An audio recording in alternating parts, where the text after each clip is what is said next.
आज चाहिँ म नुहाउँदै थिएँ, धारामा पानी सुक्यो। अब जसरी भयो नि नुहाउनै त पर्यो। हेलो साथीहरू, नमस्ते सबैजनालाई, स्वागत छ मेरो मिनी ब्लगमा।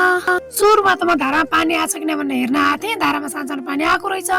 अनि फर्केर घरमा गएँ, छिटो छिटो लुगा ल्याएर नुहाउनु पर्यो भनेर लुगा पोको पारेर छिटो छिटो धारामा आइपुगेँ।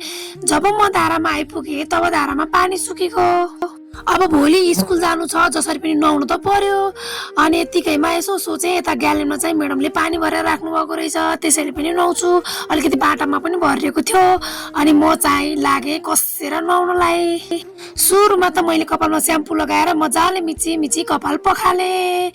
त्यसपछि मैले चाहिँ कपालमा ट्रिटमेन्ट क्रिम लाउने बानी थियो क्या मेरो, होइन। घरमा सोधे प्रायः लाउँथेँ, उता छुटेको थियो। अस्ति सुर्खेत गएर मैले फेरि ल्याएको थिएँ।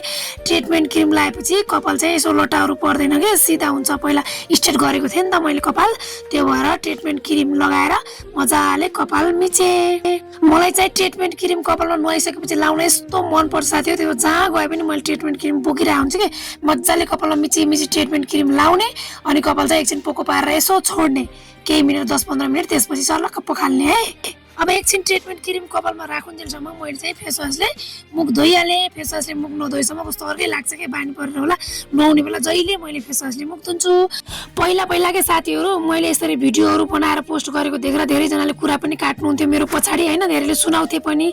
अनि कति भिडियो बनाएको के पाइन्छ र भिडियो बनाएर कति सामाजिक सञ्जालमा रहेको अरे, कति फेसबुकमा फोटोहरू हालेको भन्नुहुन्थ्यो कि। आजभोलि मैले फेसबुकबाट कमाउन थालेपछि अनि सबैलाई थाहा भयो कि यहाँबाट इन्कम हुने रहेछ, थोरै सानो पैसाहरू मैले कमाइरहेको हुन्छु। अनि सबैजनाले मलाई पनि सिकाइदिए कसरी हो के हो, हामीलाई पनि सिकाइदिएन भन्नुहुन्छ क्या। मैले जन दुःख कष्ट गरेर साथीहरू, होइन, फेसबुकमा मैले यो पैसा कमाउने मेसो कसरी सिक्ने धेरै ट्राई गरेँ, होइन। कसरी जन म चाहिँ सक्ने भएँ क्या आजभोलि। अब जस्तो भिडियोहरू पनि बनाउन सकिहाल्छु, एडिट गर्न पनि जानिहालेँ, होइन। ओरिजिनल भिडियोबाट पैसा आउँछ भन्ने कुरो पनि थाहा भइहाल्यो, मोनिटाइज गर्न पनि सकिहालेँ। यदि हजुरहरूले पनि आइडी मोनिटाइज गर्ने सोच्नु त भएको छ, तर सकिरहनु भएको छैन, कसरी पैसा कमाउने भनेर सोच्नु भएको छ भने कमेन्ट गर्नुहोस् है। मिठो मिठो कमेन्टहरू छोड्नुहोस्। म त्यही कमेन्टकै आधारमा भिडियोहरू तयार गर्नेछु नेक्स्ट, होइन। मैले कसरी सकेँ भन्ने बारेमा पनि भिडियोहरू बनाउँछु साथीहरू। त्यो भएर सामाजिक सञ्जालको सही सदुपयोग गऱ्यो भने पैसा चाहिँ कमाउन सकिन्छ है। दुनियाँको कुरा नसुन्नुहोस्, आफू लाग्नुहोस्, गर्नुहोस्, नसक्ने भन्ने केही पनि छैन है। फेसबुकमा फोटो भिडियो हाल्दैमा त्यो नराम्रो काम गरेको होइन। आफूले दुःख गर्ने, कष्ट गर्ने, पैसा कमाउने हो। हेर्दै गर्नु होला। थ्याङ्क यू फर वाचिङ साथीहरू, बाई बाई।